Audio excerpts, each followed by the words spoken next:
दोस्तों स्वागत है आप सबका इनकम टैक्स के एक और नए वीडियो में। इनकम फ्रॉम सैलरीज के अंडर में परक्यूजिट का पार्ट 6 होगा, ठीक है, जिसमें हम लोग बात करेंगे valuation of other taxable perquisite. इसके पहले मैंने जो टैक्सेबल परक्यूजिट कवर किए थे वो था रेंट फ्री हाउस या फिर रेजिडेंशियल अकोमोडेशन और मोटर कार। तो इन दोनों का जो वैल्यूएशन होता है ये मैंने लास्ट वाले वीडियो में कवर करा दिया था, लिंक मैंने डिस्क्रिप्शन में दिया, आप जाकर के उसको देख सकते हैं। साथ में इनकम फ्रॉम सैलरीज में के अंडर में देखिए अलाउंसेज और जितने भी वीडियोस अभी तक बने सबका लिंक डिस्क्रिप्शन में पड़ा हुआ, सब सीक्वेंस में है, तो आप जाकर के पिछले वीडियोस वहाँ उसे डिस्क्रिप्शन से देख सकते हैं। अब देखिए अभी तक हम लोगों ने बिफोर रिटायरमेंट के अंडर में अलाउंसेस पूरे कवर कर लिए, ठीक है। Fully taxable allowance, fully exempted allowance, partially exempted जिसमें कि एचआरए हम लोगों ने डिस्कस किया था, अदर अलाउंसेस, ठीक है, ये सब हम लोग डिस्कस कर चुके हैं। साथ में परक्यूजिट के अंडर में हम लोग टैक्स फ्री परक्यूजिट पूरे कंप्लीट कर चुके हैं और टैक्सेबल परक्यूजिट में रेंट फ्री हाउस और मोटर कार, इन दोनों की बात हम लोग लास्ट वाले वीडियो में कंप्लीट कर चुके हैं। अभी हम लोग बात करने वाले अदर परक्यूजिट्स की, ठीक है, अदर टैक्सेबल परक्यूजिट की। देखिए ये वाली लिस्ट मैंने आपसे डिस्कस करी थी, टैक्सेबल परक्यूजिट की एक पूरी लिस्ट मैंने आपको दी थी। इसमें हम लोग रेंट फ्री अकोमोडेशन या फिर रेंट फ्री हाउस और मोटर कार, ये दोनों की बात कर चुके हैं। अभी हम लोग जो बात करने वाले हैं वो ये थर्ड पॉइंट से करने वाले, मतलब facility of sweeper, facility of gas, education facility, transport facility, ठीक है, इन सब की बात हम लोग यहाँ पर करने वाले हैं। बहुत छोटा छोटा इनका कैलकुलेशन होता है, मतलब जैसे ये वाला अगर आप देखेंगे रेंट फ्री हाउस और मोटर कार, तो इनके में थोड़ी कंडीशन ज़्यादा थी, ठीक है। मोटर कार में जैसे हम लोगों ने इसमें रेंट फ्री हाउस में हम लोगों ने वो देखा था ना कि पॉपुलेशन ज़्यादा होगी, 25 लाख 10 लाख। मोटर कार में हमने देखा था कि स्मॉल कार है, लार्ज कार है, उसमें खर्चे कौन बियर कर रहा है, तो ये सब कंडीशन इन सब में नहीं है ऐसी। मतलब ये जो थर्ड पॉइंट आपका है ये, इनको हम लोग अदर टैक्सेबल परक्यूजिट मैंने इसलिए कवर किया है क्योंकि इनका वैल्यूएशन जो है वो काफ़ी सिंपल और बहुत छोटा सा होता है। छोटी सी कंडीशन होती है, उसी के बेसिस पे इनकी वैल्यू तुरंत के तुरंत निकल करके आ जाती है। लेकिन क्या करते हैं हम लोग, गलती ये कर देते हैं कि कई बार इनको छोड़ देते हैं, इंपॉर्टेंट हम लोग नहीं समझते, और इसी गलती की वजह से क्या होता है कि जब एग्जाम में हम लोगों को 6 पॉइंट मान लीजिए इनकम फ्रॉम सैलरीज में दिए, तो इन 6 पॉइंट में से कोई एक पॉइंट अगर इनमें से रिलेटेड आ गया हम लोगों का, तो हम लोगों का पूरा जो क्वेश्चन होता है वो गड़बड़ा जाता है। तो इसलिए आपको इनका कैलकुलेशन जान लेना जरूरी है, इसलिए वीडियो को लास्ट तक आप पूरा देखेगा। और अभी तक अगर आपने चैनल को सब्सक्राइब नहीं करा था तो प्लीज़ चैनल को सब्सक्राइब कर लीजिए, क्योंकि सीक्वेंस में मैं सारे वीडियोस यहाँ पर अपलोड कर रहा हूँ इनकम टैक्स के। अब देखिए इसमें सबसे पहले यहाँ पर हम लोग valuation of other taxable perquisite के अंदर में बात करेंगे facility of sweeper, gardener, watchman और पर्सनल अटेंडेंट। मान लीजिए जो एम्प्लॉयर है उसने अपने एम्प्लॉय को घर पे उसके स्वीपर की फैसिलिटी दी हुई है, ठीक है, गार्डनर एक दिया हुआ है, माली दिया हुआ है, उसके घर पे एक वॉचमैन भी लगवा दिया है, एक उसको पर्सनल अटेंडेंट दे दिया है जो उसके सेक्रेटरी की तरह मान लीजिए काम कर रहा है, कोई भी उसका काम होता है वो कर देता है। तो इस तरह की अगर फैसिलिटी दी जा रही है तो इसमें वैल्यू ऑफ परक्यूजिट क्या निकलेगी, मतलब कौन सी ऐसी वैल्यू निकलेगी जिसपे उस एम्प्लॉय को टैक्स देना पड़ेगा। क्योंकि हम लोग वैल्यूएशन सीख रहे हैं ना, वैल्यूएशन हम लोग इसलिए कर रहे हैं ताकि हम लोग इसको एक मॉनेटरी फॉर्म में कन्वर्ट कर सकें। जो फैसिलिटी दी जा रही है उसको एक मॉनेटरी फॉर्म में कन्वर्ट करके हम लोग उस अमाउंट को अपनी टैक्सेबल सैलरी में ऐड कर सकें, और ताकि उसी अमाउंट पे हम लोगों को टैक्स पे करना पड़ेगा। तो यहाँ पर facility of sweeper, gardener, watchman और पर्सनल अटेंडेंट के केस में वैल्यू ऑफ परक्यूजिट क्या हो जाएगी, सैलरी पेड टू देम, ठीक है। एम्प्लॉयर क्या कर रहा है, एम्प्लॉयर खुद हायर करके इन लोगों को भेज रहा है उसके एम्प्लॉय के घर पे, तो जो सैलरी एम्प्लॉयर पे करेगा इनको वही वैल्यू ऑफ परक्यूजिट हो जाएगा। लेकिन मान लीजिए कि कोई अमाउंट रिकवर किया गया है एम्प्लॉय से, तो वो यहाँ पर माइनस भी हो जाएगा। तो आप जब भी कभी भी इसमें अदर टैक्सेबल परक्यूजिट निकाल लो, चाहे कोई भी निकाल लो, जब भी आप परक्यूजिट्स की वैल्यू कैलकुलेट करेंगे तो उसमें से जब भी अमाउंट अगर कोई रिकवर किया गया एम्प्लॉय से, तो ये हमेशा आपको लेस करना ही करना है, ठीक है। ये एक जनरल रूल है, थंब रूल आप मान लीजिए इसको, ये आपको माइनस करना ही करना है अगर कोई भी अमाउंट रिकवर किया गया एम्प्लॉय से, ठीक है। तो एक तो केस देखिए ये हो गया कि एम्प्लॉयर इनको हायर करके दे रहा है। दूसरा एक और केस मैं आपको बता दे रहा हूँ, ऐसा होता नहीं है, लेकिन मान लीजिए अगर हो सकता है कि एम्प्लॉय जो है वो खुद ही लोगों को अपने घर पे रख रहा हो और एम्प्लॉय जितना खर्चा इन पे कर रहा हो, मतलब जितनी सैलरी इनको दे रहा हो, उस अमाउंट का रीइंबर्समेंट ले रहा हूँ, ठीक है। तो कान वही बात है कि कान घुमा के इधर से पकड़िए चाहे उधर से पकड़िए, कान आपका वही पकड़ा जाएगा।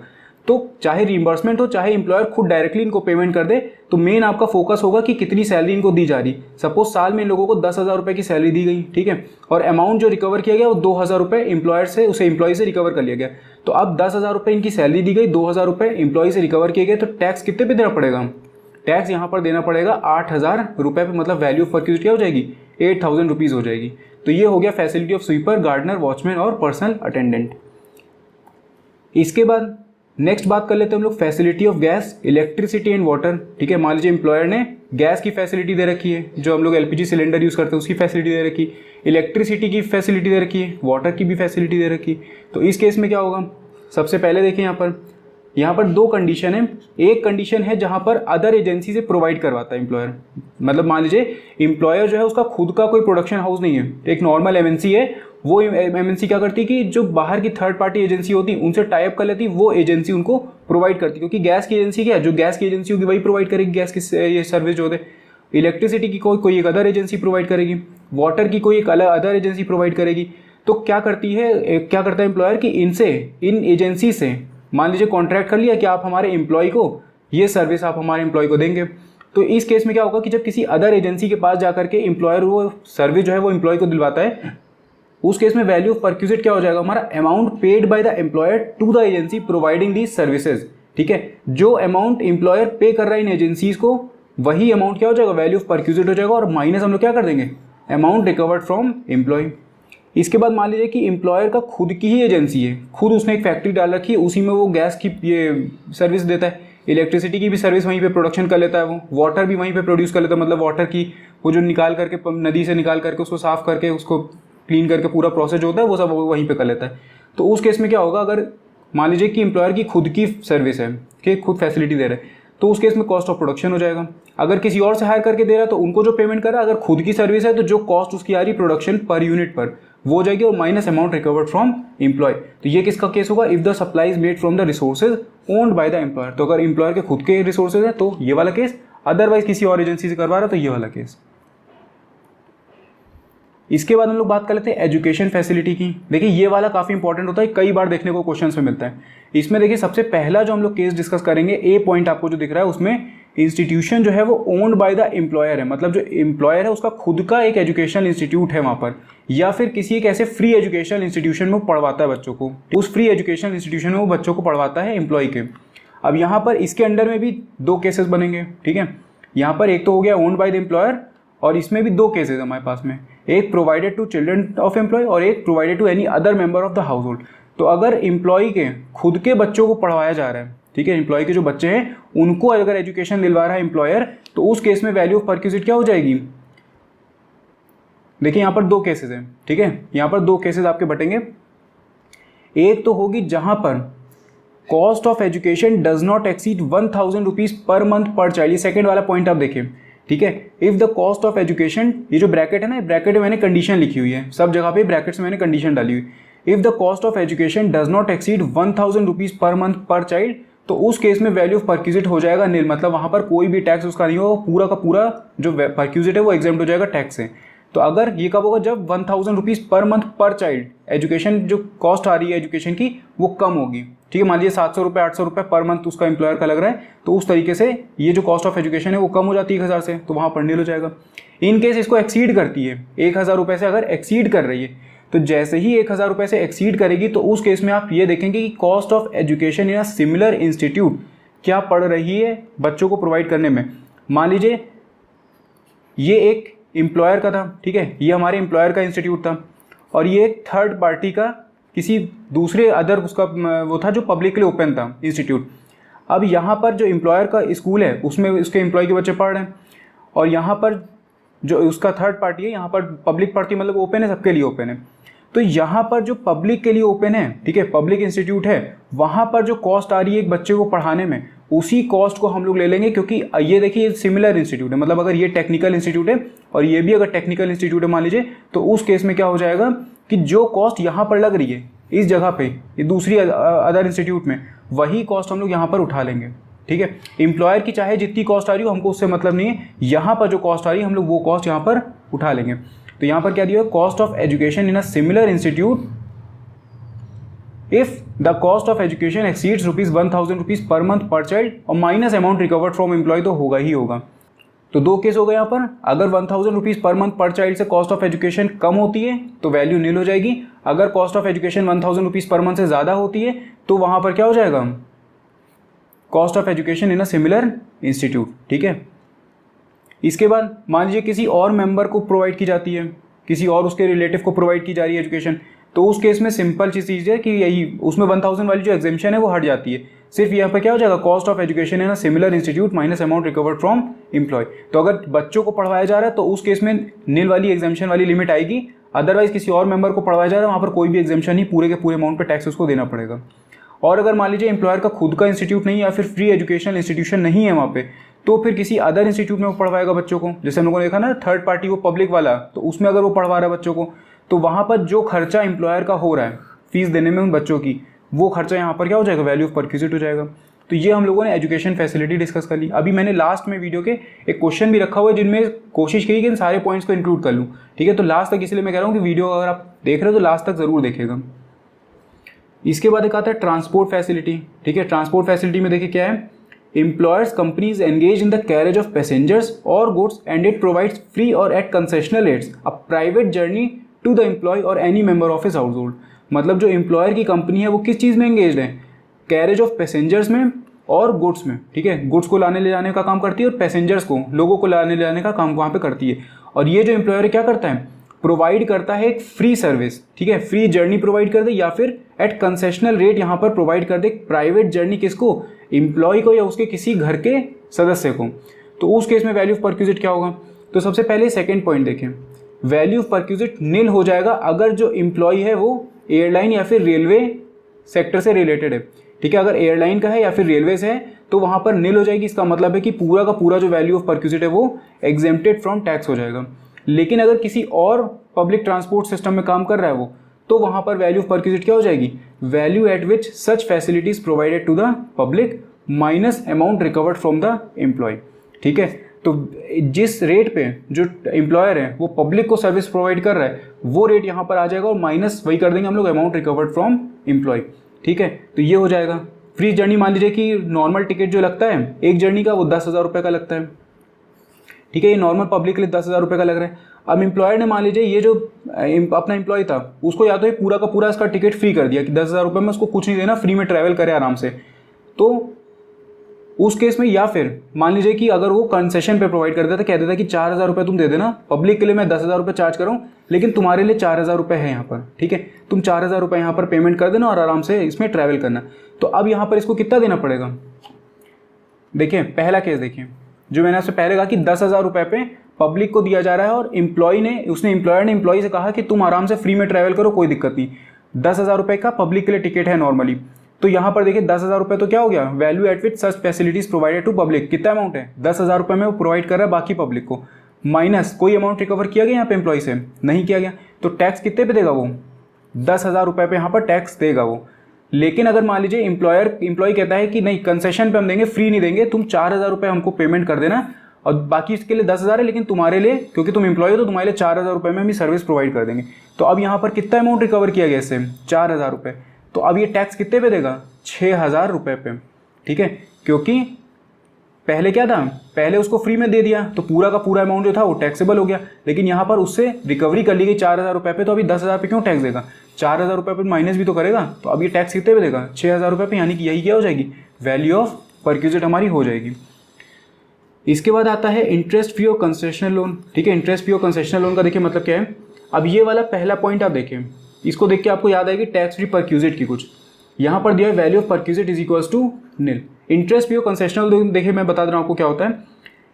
इंटरेस्ट फ्री का मतलब है आप समझ गए होंगे कि इंटरेस्ट के बिना चार्ज मतलब दिया जा रहा है लोन, मतलब एम्प्लॉय जो है वो अपने एम्प्लॉयर से जब लोन लेता है तो उसको विदाउट एनी इंटरेस्ट वहाँ पर वो लोन मिल जाता है। और दूसरा है कंसेशनल लोन। कंसेशनल लोन का मतलब है कि मान लीजिए जो नॉर्मल अगर वो बैंक से जाकर के उठाता है लोन को तो वहाँ पर 15% का अगर उसका इंटरेस्ट पड़ता, तो एम्प्लॉयर ने जब उसको लोन दिया तो एम्प्लॉयर ने मान लीजिए उसको 10% पे दे दिया, तो ये क्या हो गया, कंसेशनल हो गया कि कुछ कंसेशन, कुछ डिस्काउंट पे उसको वहाँ पर वो लोन मिल गया। क्योंकि अगर बाहर से उठाता तो 15%, लेकिन एम्प्लॉयर से ले लिया तो वो 10%, तो ये होता है कंसेशनल लोन। या फिर कोई अगर इंटरेस्ट चार्ज नहीं किया तो वो फिर इंटरेस्ट फ्री लोन हो जाएगा। दोनों का ट्रीटमेंट जो है वो सेम होता है। अब देखें यहाँ पर दिया है value of perquisite is equals to nil. अब ये निल क्यों होगी और कब होगी, ब्रैकेट में देखिए कंडीशन लिखी हुई, if the amount of loan in aggregate during the previous year, ये पीवाई का मतलब है previous year, does not exceed ₹20,000, ठीक है। अगर लोन का जो अमाउंट है वो 20,000 रुपये से एक्सीड नहीं करता है तो फिर जो वैल्यू ऑफ परक्विजिट है वो निल होगी, कोई भी टैक्स उसको वहाँ पर नहीं देना है। लेकिन अगर मान लीजिए कि 20,000 को एक्सीड कर जाता है लोन का अमाउंट, तो उस केस में उसको कितना वैल्यू ऑफ परक्विजिट उसकी होगी, देखें यहाँ पर क्या दिया है, अगर लोन का अमाउंट 20,000 को एक्सीड कर जाता है, interest charge by SBI on the first day of the relevant previous year in which the loan was sanctioned. Suppose यहाँ पर 20 से लेकर के 21 का साल चल रहा था, ठीक है, 21 का फाइनेंशियल ईयर था सपोज, थोड़ी देर के लिए मान लीजिए। यहाँ पर बीच में जून में इसने लिया होगा, इसने सपोज 15 जून को अपने एम्प्लॉयर से पेमेंट ले लिया, 15 जून 2020 को, 15 जून 2020 को इसने अपने एम्प्लॉयर से लोन लिया। अब यहाँ पर इंटरेस्ट का, यहाँ पर देखिए इंटरेस्ट भी और कंसेशनल लोन में वैल्यू ऑफ परक्यूजिट बेसिकली निकलता है कैसे, मान लीजिए अगर अमाउंट जो है वो 1 लाख रुपए का उसने लोन लिया है, ठीक है, 1 लाख रुपए का लोन लिया, तो ऐसा नहीं कि 1 लाख रुपए की वैल्यू ऑफ परक्यूजिट हो जाएगी, क्योंकि 1 लाख रुपए तो वो वापस करेगा। यहाँ पर अगर मान लीजिए इंटरेस्ट फ्री है, तो इंटरेस्ट फ्री लोन अगर दिया है और 1 लाख रुपए का लोन दिया और मान लीजिए इंटरेस्ट जो मार्केट में चल रहा था वो 10% का चल रहा था या 15% का मान लेते जो अभी हम लोगों ने डिस्कस किया, ठीक है, सपोज 15% का यहाँ पर लोन चल रहा था और इसको फ्री में मिल गया है, 1 लाख रुपए का जो लोन था वो इसको फ्री में मिल गया, 15% का ब्याज जो है, इंटरेस्ट जो है वो उसको अब नहीं पेमेंट करना है। तो वैल्यू ऑफ परक्यूजिट कैसे निकलता है वो देखिए, 15% मल्टीप्लाइड बाई 1 लाख रुपए, यानी कि यहाँ पर जो उसकी वैल्यू ऑफ परक्यूजिट होगी वो क्या हो जाएगी, 15,000 रुपये। 1 लाख रुपए नकद कर दीजिएगा कि लोन का अमाउंट 1 लाख रुपए था, तो 1 लाख रुपए आप ये लोन का वो निकाल दें, क्योंकि ये तो वापस करेगा ना वो, उसको कितने फायदा मिल रहा है, जो उसको बेनिफिट मिल रहा है। परक्यूजिट का मतलब क्या होता है, बेनिफिट, तो बेनिफिट उसको कितने का मिल रहा है, उसकी बचत कितने की हो जा रही है, 15,000 रुपये की। यही अगर ये बाहर से लेता तो 15,000 रुपये का वो लोन पेमेंट करता, मतलब इंटरेस्ट का पेमेंट करता, लेकिन क्योंकि इसका क्या है, ये 15,000 रुपये की बचत हो गई अपने एम्प्लॉयर से लोन लेने पे, तो ये टैक्स कितने पे देगा, 15,000 रुपये पे देगा। अब देखिए आप बात करते हैं हम लोग इसकी, यहाँ पर देखिए मैंने कहा 2020 से 21 का साल चल रहा था, उसमें 15 जून 2020 को इसने लोन उठाया अपने एम्प्लॉयर से, तो कितने इंटरेस्ट पे हम लोग मानेंगे, क्योंकि यहाँ पर देखिए मैंने 15% जो लिया है ये मार्केट का रेट लिया है, तो मार्केट का रेट हम लोग कैसे डिटरमाइन करेंगे, कौन से बैंक का लोन का होगा वो इंटरेस्ट, तो यहाँ पर एक फिक्स किया गया है ये लिमिट। देखिए अगर 20,000 को एक्सीड करता है या फिर किसी और पर्पज़ के लिए, अभी सेकंड पॉइंट बाद में डिस्कस करेंगे, अभी इसकी बात करें, ठीक है। तो यहाँ पर क्या बोले हैं, interest charge by SBI state bank of India on the first day of the relevant previous year in which the loan was sanction. किस ईयर में लोन सैंक्शन किया गया है, 2020 से लेकर के 21 का फाइनेंशियल ईयर चल रहा था, उसमें लोन को सैंक्शन किया गया। इसका फर्स्ट डे, इस ईयर का फर्स्ट डे कौन सा होगा, ये होगा 1 अप्रैल 2020। यहाँ पे बोले ना first day of the relevant previous year, जिस ईयर में लोन को उसने उठाया है, तो 1 अप्रैल 2020 हो जाएगा उसी फाइनेंशियल ईयर का, प्रीवियस ईयर का वो। तो अब देखिए यहाँ पर क्या होगा, 1 अप्रैल 2020 को जो रेट SBI चार्ज कर रहा था, सपोज यहाँ पर SBI चार्ज कर रहा था 12% इस दिन पे, 1 अप्रैल 2020 को, क्योंकि रेट चेंज होता रहता है ना हर 3 महीने 4 महीने पे, तो 12% सपोज अगर वो चार्ज कर रहा था यहाँ पर इंटरेस्ट, तो हम लोग इंटरेस्ट कितना ले लेंगे, 12% ही यहाँ पर अज्यूम कर लेंगे। मतलब 1 लाख रुपए का सपोज उसने अगर लोन उठाया है, तो 1 लाख रुपए पे 12% का रेट यहाँ पर लगेगा, मतलब उसको बेनिफिट कितने का मिला है, 12% का। तो ये टोटल साल का निकल करके आएगा 12,000। उसके बाद जितने महीने के लिए उसने लोन को लिया, आप उतने महीने से मल्टीप्लाई कर दीजिएगा इसको, तो आपका यहाँ पर आराम से वो निकल करके आ जाएगा। तो जून में लिया है तो जुलाई अगस्त सितंबर से लेकर के जब वो वापस कर रहा है उसको, तो उस तरीके से आप उसको मंथ से मल्टीप्लाई कर लेंगे तो आपकी वैल्यू यहाँ पर निकल करके आ जाएगी। तो एक हम लोगों ने देखा जहाँ पर 20,000 रुपये से कम अगर होता है तो फिर नील हो जाता है, अगर 20,000 को एक्सीड करता है तो फिर आप क्या लेंगे, interest charge by SBI on the first day of the relevant previous year in which the loan was sanction, ठीक है, minus amount recovered from employee, तो आपका होगा ही होगा, ये हो जाएगा। इसके बाद एक और केस में नील किया हुआ उन्होंने, देखिए वैल्यू ऑफ परक्यूजिट एक और केस में नील हो जाएगा, और ये कौन सा केस होगा, जब लोन का जो अमाउंट है वो किस लिए लिया गया हो, medical treatment of specified diseases under rule 3A। तो रूल 3A के अंडर में कुछ डिजीजेज को स्पेसिफाई किया गया, जैसे कैंसर हो गया, एड्स हो गया, तो अगर इनके ट्रीटमेंट के लिए लोन को लिया गया तो भी वो यहाँ पर एग्जेम्प्ट हो जाता है, ठीक है। जैसे मान लीजिए कि हम लोगों ने लोन का जो अमाउंट था वो 50,000 रुपये अपने एम्प्लॉयर से इसने ले लिया, ठीक है, तो जो 50,000 रुपये पे इंटरेस्ट चार्ज हो रहा था वो अब इंटरेस्ट की वैल्यू कोई भी बेनिफिट उसका नहीं लिया जाएगा, मतलब यहाँ पर पूरा का पूरा जो बेनिफिट है वो एग्जेम्प्ट हो जाएगा टैक्स से। लेकिन एक चीज़ का ध्यान इसमें भी रखना आपको, थोड़ी सी इसमें मैं जान रहा हूँ कंडीशन थोड़ी ज़्यादा है, लेकिन बहुत सिंपल, अभी मैं फिर से आपको इसको समराइज कर दूंगा। देखिए यहाँ पर क्या दिया है, no exemption to so much of the amount of loan which is reimbursed to the employee under any medical scheme. तो आप जानते हैं कि हेल्थ इंश्योरेंस लिया जाता है, मेडिकल इंश्योरेंस लिया जाता है, तो कोई मेडिकल का जब ऐसी इमरजेंसी आती है तो वहाँ पर जो इंश्योरेंस कंपनी होती है वो रीइंबर्समेंट कर देती है, ठीक है। मान लीजिए 10,000 का खर्चा हुआ है तो हो सकता है 10,000 का पूरा पेमेंट कर दे, या फिर 8,000 6,000 7,000 रुपये कुछ अमाउंट वहाँ पर रीइंबर्स कर देती है, तो इससे थोड़ी हेल्प हो जाती है जो इंसान का मेडिकल ट्रीटमेंट हुआ होता है। तो यहाँ पर क्या बोले, वैल्यू ऑफ परक्यूजिट नील होगी, ठीक है, वैल्यू ऑफ परक्यूजिट नील हो जाएगी अगर लोन का जो अमाउंट है स्पेसिफाइड डिजीज के लिए लिया गया हो। मतलब 50,000 रुपये पे मान लीजिए कि वही 10% का रेट लग रहा था, ठीक है, 50,000 रुपये पे नॉर्मली जो मार्केट में लगता था वो 10% का लगता था अगर वो जाकर के उठाता, तो 50,000 रुपये पे 10% यानी कि कितना हुआ 5,000 रुपये। तो ये 5,000 रुपये जो वैल्यू ऑफ परक्यूजिट है ये पूरी की पूरी नील हो जाएगी, कोई भी टैक्स उसको यहाँ पर नहीं देना है। लेकिन मान लीजिए कि उसने कोई हेल्थ इंश्योरेंस लिया हुआ था, उस हेल्थ इंश्योरेंस में उसके इस 50,000 रुपये में से 30,000 रुपये रीइंबर्स हो गए, मतलब उसने अपने एम्प्लॉयर से 50,000 रुपये उठा लिए लोन और उसके बाद उसका 30,000 रुपये का जो वो था रीइंबर्समेंट भी हो गया हेल्थ इंश्योरेंस कंपनी से। तो अब इस केस में आप कैसे निकालेंगे, देखें 50,000 रुपये तो उसने लोन उठाया, ठीक है, 50,000 रुपये उसने लोन उठाया माइनस जितना उसका रीइंबर्स हो गया, ठीक है 30,000 रुपये। तो अब ये कितना में उठा रहा है 20,000, और ये 20,000 क्या होगा इस 20,000 पर, ठीक है, इस 20,000 पर जो बेनिफिट मिल रहा था, मतलब जो 10,000 रुपये 10% का बेनिफिट था यानी कि 2,000 रुपये का, ठीक है, ये 2,000 रुपये हमारा क्या होगा एग्जेम्प्ट होगा। लेकिन ये जो 30,000 रुपये पे 10% है इस पर टैक्स उसको देना पड़ेगा, मतलब कितना 30,000 का 10% यानी कि 3,000 रुपये। इस 3,000 रुपये पे टैक्स उसको देना पड़ेगा। एक बार फिर से मैं आपको बता दे रहा हूँ, देखें वैल्यू ऑफ परक्यूजिट आप जब निकालेंगे तो नॉर्मली अगर 20,000 से कम है तो नील, ठीक है, 20,000 को अगर एक्सीड करता है तो फिर क्या हो जाएगा interest charge by SBI on the first day of the relevant previous year in which the loan was sanctioned. तो सपोज यहाँ पर 1,00,000 रुपये का लोन था जो सैंक्शन हुआ था और इंटरेस्ट जो SBI चार्ज कर रहा था 1 अप्रैल उसी प्रीवियस ईयर के उस पर वो 10% का कर रहा था, ठीक है 10% का कर रहा था। तो यहाँ पर 1,00,000 का 10% कितना हो गया 10,000 रुपये, ठीक है, और माइनस मान लीजिए कि कोई अमाउंट रिकवर किया गया था एम्प्लॉय से, एम्प्लॉयज़ ने मान लीजिए 3,000 रुपये दिए थे इस लोन के लिए, इंटरेस्ट ले लीजिए कोई भी अमाउंट ले लीजिए प्रोसेसिंग फीस वगैरह, तो यहाँ पर इसका जो टैक्स पड़ेगा वो कितने पड़ेगा 7,000 रुपये, मतलब 10,000 का इसको बेनिफिट मिला। इंटरेस्ट का बेनिफिट आप लेंगे, मैं बार बार कह रहा हूँ लोन का नहीं लेंगे। 10,000 रुपये जो इसको बेनिफिट मिला ये माइनस 30,000 रुपये जो इससे वो करा लिया गया, रिकवर कर लिया गया, और ये हो जाएगा 7,000 रुपये। तो इस 7,000 रुपये पे इसका क्या पड़ेगा टैक्स यहाँ पर पड़ेगा। इसके बाद अगर मान लीजिए कि जो लोन है वो किस लिए लिया गया मेडिकल ट्रीटमेंट के लिए लिया गया स्पेसिफाइड डिजीज़ के अंडर में, तो ये भी अमाउंट यहाँ पर एग्जेम्प्ट हो जाएगा। मतलब मान लीजिए कि एम्प्लॉय ने 50,000 रुपये का लिया था अमाउंट किसी स्पेसिफाइड डिजीज़ को ट्रीट कराने के लिए, तो ये पूरा का पूरा जो 50,000 रुपये पे मान लीजिए 10% का रेट भाई SBI वाला हम लोग निकालेंगे, तो ये 50,000 रुपये पे 5,000 रुपये ये पूरे के पूरे इसके क्या हो जाएंगे एग्जेम्प्ट हो जाएंगे, मतलब इस पर कोई टैक्स इसको नहीं देना। ये 5,000 रुपये की जो वैल्यू ऑफ परक्यूजिट है पूरी की पूरी एग्जेम्प्ट हो गई।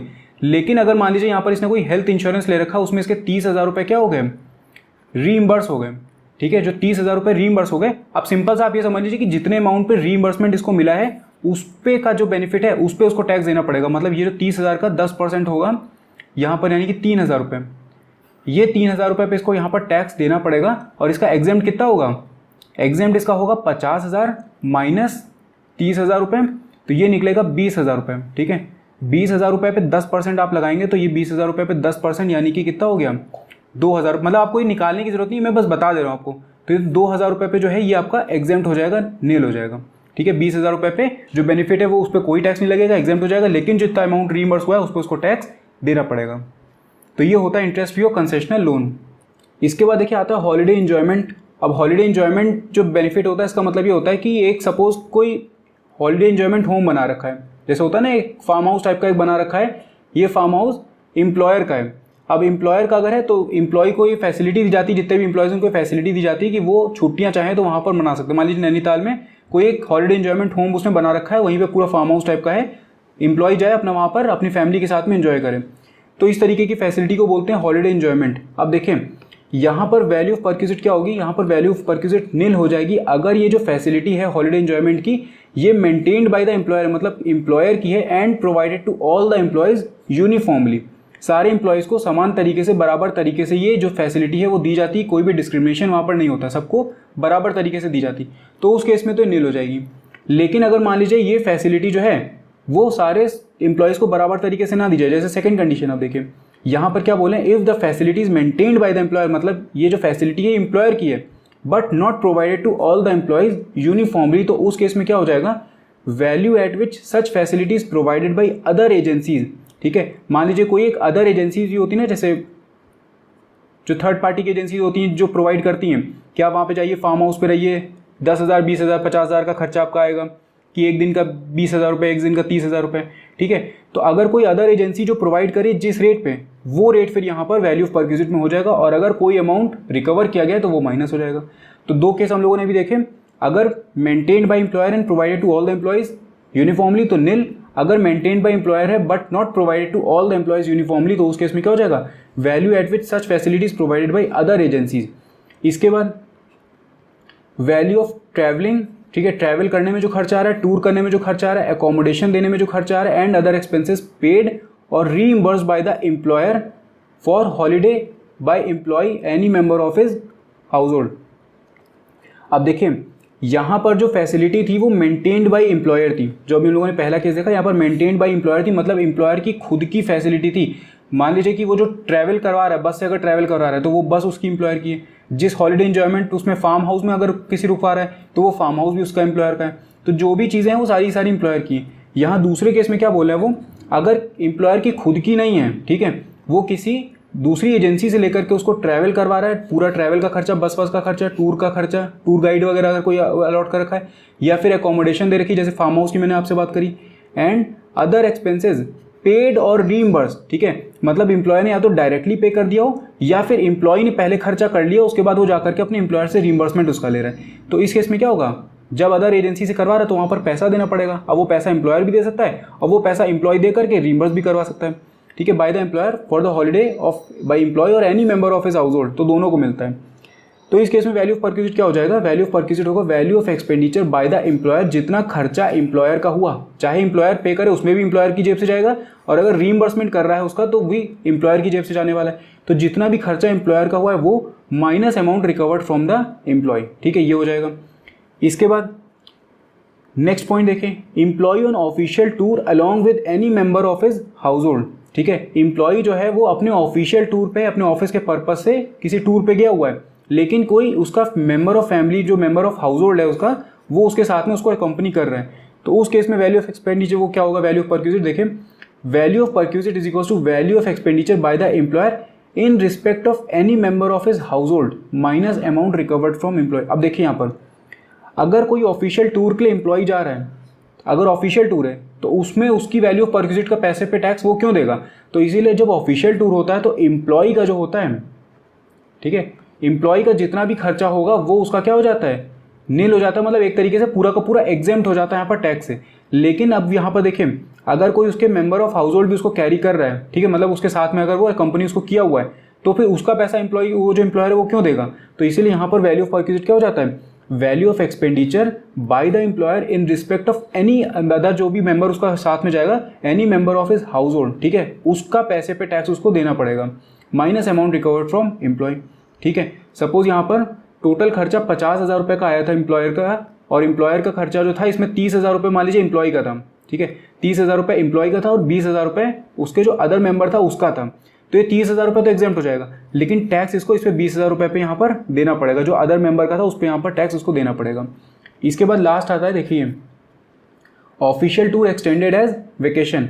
ऑफिशियल टूर जो था, ये वाला ऑफिशियल टूर जो था हम लोगों का, ये एक्सटेंड हो रहा है, ठीक है, मान लीजिए 5 दिन का था, 5 डेज़ का टूर था, ये 5 डेज से एक्सटेंड होकर के 15 डेज हो गया, मतलब 5 दिन तो उसने ऑफिशियल टूर किया। उसके बाद उसने कहा कि अब घूमने अगर हम आए यहाँ पे ऑफिशियल टूर से आए हैं, मान लीजिए कोई अच्छी जगह थी वहाँ पर ऑफिशियल टूर से आए हैं, तो अब थोड़ी दिन के लिए घूम भी लेते हैं, यहाँ पर वेकेशन भी करके जाते हैं। तो 10 दिन उसने वेकेशन कर लिया, मतलब 5 दिन तो उसने अपना ऑफिशियल काम किया और 10 दिन फिर उसने क्या किया, अपना वेकेशन बनाया वहाँ पे। तो टोटल 15 दिन की घुमक्कड़ी उसकी हुई है वहाँ पे।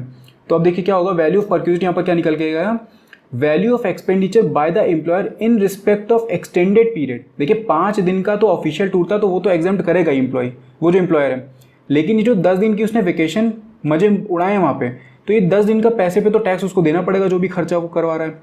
तो 5 दिन का तो एग्जेम्प्ट हो गया, लेकिन 10 दिन जो उसने वैकेशन के उसमें फॉर्म में वहाँ पर काटे हैं उस जगह पे, उस पर उसको टैक्स यहाँ पर देना पड़ेगा। इसीलिए यहाँ पर क्या है, value of expenditure by the employer in respect of extended period, जितना एक्सटेंडेड पीरियड होगा यानी कि 10 दिन का, minus amount recovered from employee. तो ये होता है हॉलीडे एंजॉयमेंट। मुझे पता है थोड़ा सा बड़ा हो जा रहा हूँ, मैं बहुत डिटेल में घुस करके बता रहा हूँ, इतना ज़रूरत भी नहीं है, लेकिन अगर देखिए एक भी पॉइंट आपका फंस जाता है एग्जाम में तो आप क्वेश्चन को अटेम्प्ट नहीं कर पाएंगे। बहुत सिंपल सी कंडीशन है, नील की कंडीशन मैंने सब कुछ शॉर्ट पॉइंट में करके कन्वर्ट कर दिया है, ताकि आपको वो बुक में बैठ करके 1 घंटा उसकी रीडिंग ना करनी पड़े। तो अगर आप सुन भी लेंगे तो आपको 1 घंटा के आगे अगर ये वीडियो बनता है तो आप पूरा का पूरा ये टॉपिक जो है वो कवर कर सकते हैं उसमें, तो आपको फिर बुक को देखने की ज़रूरत नहीं है वहाँ पे।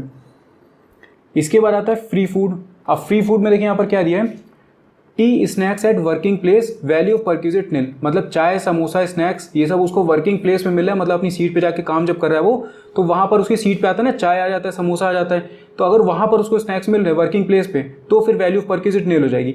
अब अगर आपको ध्यान हो जो टैक्स फ्री परक्यूजिट हमने डिस्कस किए थे उसमें ये वाला जो पॉइंट है ये टैक्स फ्री परक्यूजिट के अंडर में आता था, ठीक है। अगर वर्किंग प्लेस पे चाय समोसा ये सब चीज़ें मिली तो वो पूरी की पूरी एग्जेम्प्ट हो जाती थी टैक्स से। इसके बाद सेकेंड पॉइंट में देखिए, free food non alcoholic beverages during working hours, ठीक है। नॉन एल्कोहलिक है, ऐसा नहीं कि दारू और सुट्टा उसका चल रहा है और वो उसका पैसा वो उस पर मतलब एम्प्लॉयर उसका खर्चा उठा रहा है, ये चीज़ नहीं होगी। नॉन एल्कोहलिक मतलब कि मान लीजिए कोल्ड ड्रिंक सॉफ्ट ड्रिंक कुछ भी मिल गया, non alcoholic beverages during the working hours के टाइम में, तो इस केस में वैल्यू ऑफ परक्यूजिट क्या हो जाएगा, वैल्यू ऑफ परक्यूजिट होगा नील होगा कब, अगर रिमोट एरिया या फिर ऑफ शोर इंस्टॉलेशन एरिया में है। जैसे मान लीजिए सिविल इंजीनियर जब होते हैं तो सिविल इंजीनियर क्या करते हैं, जहाँ पर भी ब्रिज या डैम बन रहा होता है वहाँ पर जाकर के वो काम करते हैं, तो उसको एक तरीके से मान लीजिए कि ऑफशोर इंस्टॉलेशन ये हो गया, ठीक है। या फिर उनको किसी रिमोट एरिया में भेजा जाता है, दूर दराज के एकदम आउटस्कर्ट्स में भेजा जाता है, वहाँ पर वो लोग काम करते हैं। तो अगर उनको वर्किंग आवर्स में यहाँ पर देखिए, ये तो वर्किंग प्लेस था, सीट पे बैठ के काम कर रहे थे, लेकिन अगर उनको कहीं बाहर भेजा जाता है, रिमोट एरिया में वो लोग काम कर रहे हैं और वर्किंग आवर्स में उनको कोई चाय समोसा ऐसा टी स्नैक मिलता है, तो उसकी वैल्यू यहाँ पर नील हो जाएगी, क्योंकि ऐसा एरिया में अगर इतने बेकार एरिया में अगर उनको चाय समोसा दिया जा रहा है तो ये तो फिर एम्प्लॉयर की तरफ से जाना चाहिए ना, फिर एम्प्लॉय क्यों देगा उस पर टैक्स, तो ये नील हो जाता है। लेकिन अगर मान लीजिए कि किसी और तरीके से पेमेंट किया जाए, जैसे यहाँ सेकंड पॉइंट में देखिए, वैल्यू ऑफ परक्यूजिट होगी क्या, value of expenditure by the employer minus amount recovered from employee. तो यहाँ पर क्या बोल रहे हैं, अगर ऑफिस पे, ठीक है, या फिर बिजनेस की जो प्रीमाइसेस है वो, तो यहाँ पर या फिर किसी और वेंडर से अगर करवा रहे हैं पेड वाउचर देकर के, मान लीजिए कि आसपास में कोई मॉल या कुछ दिया हुआ है, वहाँ पर पेड वाउचर्स काम कर देते, उसने वाउचर दे दिए एम्प्लॉयर ने, कहा जाकर के इससे आप अपना खाना पीना खा सकते हैं। अब एक चीज़ का ध्यान रखिएगा, यहाँ पर बात हुई है टी और स्नैक्स की एट वर्किंग प्लेस। आप कहेंगे कि ऑफिस भी तो वर्किंग प्लेस ही होता है, तो यहाँ पर नील क्यों नहीं हुआ, तो यहाँ पर टी स्नैक्स की बात हुई है, ठीक है, टी स्नैक्स की बात हुई है। यहाँ पर बात हो रही है फ्री फूड की, मतलब प्रॉपर खाना मिल रहा है उसको खाने के लिए, फ्री फूड या फिर non alcoholic beverages during working hours, इनकी बात हो रही है। टी स्नैक्स चाय नाश्ते में आता है, फ्री फूड खाने में आता है प्रॉपर। तो अगर खाना मिल रहा है तो उस केस में देखिए कि जब भी खाना मिलेगा, फ्री फूड मिलेगा, तो फ्री फूड में रिमोट एरिया या फिर ऑफशोर इंस्टॉलेशन के पास अगर मिल रहा है तो फिर नील। लेकिन अगर ऑफिस में मिला या फिर किसी बिजनेस प्रीमाइसेस में मिला या फिर एम्प्लॉयर जो है वो पेड वाउचर दे देता है और कहता है कि जाकर के आसपास में कहीं भी खा सकते हो, और ये जो वाउचर्स होंगे, ठीक है, ये वाउचर्स नॉन ट्रांसफरेबल होते हैं, मतलब ऐसा नहीं कि एम्प्लॉय अपने किसी घर वालों को दे दे और कह कि जाके तुम लोग खा लो, मेरा मन नहीं है, ऐसा नहीं होगा। नॉन ट्रांसफरेबल होंगे, जिसके नाम पे अलॉटेड है वही वापस जाकर के यूज़ करेगा। तो पेड वाउचर्स दे दिए, तो इस केस में जितना भी खर्चा एम्प्लॉयर का हो रहा है वो खर्चा यानी कि value of expenditure by the employer minus amount recovered from employee, तो ये हो जाता है फ्री फूड का केस। इसी के बाद एक आता है कि मान लीजिए गिफ्ट दे दिया, ठीक है, एम्प्लॉयर ने अपने एम्प्लॉय को गिफ्ट दे दिया, तो अब गिफ्ट में देखिए क्या वैल्यू निकलेगी। सबसे पहले यहाँ पर क्या बोला, to employ or any member of his household, तो ये जो गिफ्ट है वो या तो एम्प्लॉय को भी मिल सकता है बाय द एम्प्लॉयर और किसी उसके मेंबर ऑफ हाउस होल्ड को भी यहाँ पर मिल सकता है। तो उस केस में क्या होगा, सबसे पहला पॉइंट देखें, वैल्यू ऑफ परक्यूजिट, तो वैल्यू ऑफ परक्यूजिट क्या होगी, वैल्यू ऑफ सच गिफ्ट, ठीक है, value of such gift on ceremonial occasions और अदरवाइज, कोई एक सेरेमोनियल ओकेजन अगर है उस पर दिया जा रहा है, ठीक है, तो वहाँ पर वैल्यू ऑफ सच गिफ्ट क्या हो जाएगी, वैल्यू ऑफ परक्यूजिट हो जाएगी। लेकिन अगर मान लीजिए किसी सोशल या फिर रिलीजियस ओकेजन पे दिया गया है, ठीक है, जैसे मान लीजिए दिवाली हो गई, क्रिसमस हो गया, ऑर्गेनाइजेशन की एनिवर्सरी हो गई, तो इन सब केस में क्या होता है, इन सब केस में 5,000 रुपये तक का जो गिफ्ट है वो एग्जेम्प्ट हो जाता है। जब भी जो गिफ्ट है वो किसी सोशल ओकेजन या फिर किसी रिलीजियस ओकेजन या फिर किसी फेस्टिवल टाइप उसमें दिया जाता है, दिवाली हो गई, क्रिसमस हो गई, ठीक है, ऑर्गेनाइजेशन का कोई एनिवर्सरी हो गई, तो इन सब केसेस में अगर गिफ्ट दिया जाएगा तो वहाँ पर 5,000 रुपये तक का गिफ्ट जो है वो एग्जेम्प्ट हो जाता है। और जितना मान लीजिए कि अगर 6,000 रुपये का गिफ्ट मिला है, ठीक है, 6,000 रुपये का गिफ्ट यहाँ पर अगर मिला है तो वैल्यू ऑफ सच गिफ्ट यानी कि 6,000 रुपये माइनस 5,000 रुपये, तो ये माइनस लिखने का मतलब यही है कि 5,000 रुपये का गिफ्ट जो है वो 5,000 रुपये तक एग्जेम्प्ट हो जाता है। टैक्स उसको कितने पे देना पड़ता है, जो बचा हुआ अमाउंट होता है उस पर, तो 1,000 रुपये जो है उस पर उसको यहाँ पर टैक्स यहाँ पर देना पड़ेगा। इसके बाद नेक्स्ट यहाँ पे देखिए क्या लिखा हुआ है, स्टार बना करके मैंने लिखा है, गिफ्ट्स मेड इन कैश और convertible in cash shall not be exempt, that is full value will be taxable. मतलब मान लीजिए कि उसको चेक दे दी, ठीक है, कोई और उसको ऐसा वाउचर दे दिया जिससे कि वो उसको कैश में कन्वर्ट कर सकता है, तो अगर गिफ्ट में कैश दिया जा रहा है या फिर ऐसी कोई एसेट दे दी जा रही है जो कि कन्वर्टेबल इन कैश है, मान लीजिए चेक दे दिया, ठीक है, डिमांड ड्राफ्ट दे दिया, तो इस तरीके के जो गिफ्ट है उन पर 5,000 वाली लिमिट एप्लीकेबल नहीं होगी। यहाँ पर ये पूरा का पूरा क्या होगा, टैक्सेबल हो जाएगा, पूरा का पूरा गिफ्ट जो है वो टैक्सेबल हो जाएगा।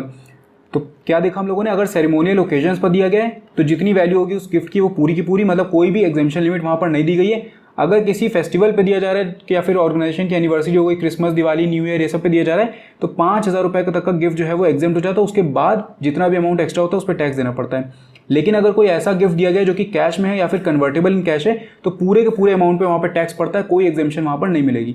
तो फ्री फूड और गिफ्ट हम लोगों ने कर लिया। अब इसके बाद नेक्स्ट आता है क्लब एक्सपेंसेस। तो देखिए क्लब एक्सपेंसेस में क्या होता है कि जैसे क्लब की फैसिलिटी दे दी, क्लब की मेंबरशिप दिलवा दी एम्प्लॉय को, एम्प्लॉयर ने, अब उस क्लब में जाकर के वो अपना रिलैक्स कर सकता है, स्विमिंग कर सकता है, स्पोर्ट्स खेल सकता है, ठीक है, और भी कई वहाँ पे एक्टिविटीज़ होती हैं उस क्लब में, तो वो सारी क्लब एक्टिविटीज़ वहाँ पर जाके क्लब में कर सकता है। तो जब भी क्लब की बेनिफिट दिया जाएगा, क्लब वाला परक्यूजिट मिलेगा, तो उस केस में क्या होगा वैल्यू ऑफ परक्यूजिट। सबसे पहला देखिए, पहले पॉइंट में बोल रहे हैं expenses of club including annual और पीरियोडिकल मेंबरशिप। आपको पता है कि जब भी क्लब में मेंबरशिप लेनी होती है तो वहाँ पर कुछ फीस की पेमेंट करनी होती है, तो साल की फीस या फिर पीरियोडिकल मतलब मंथली या क्वार्टरली या फिर हाफ ईयरली फीस वहाँ पर एम्प्लॉयर के थ्रू दी जा रही है।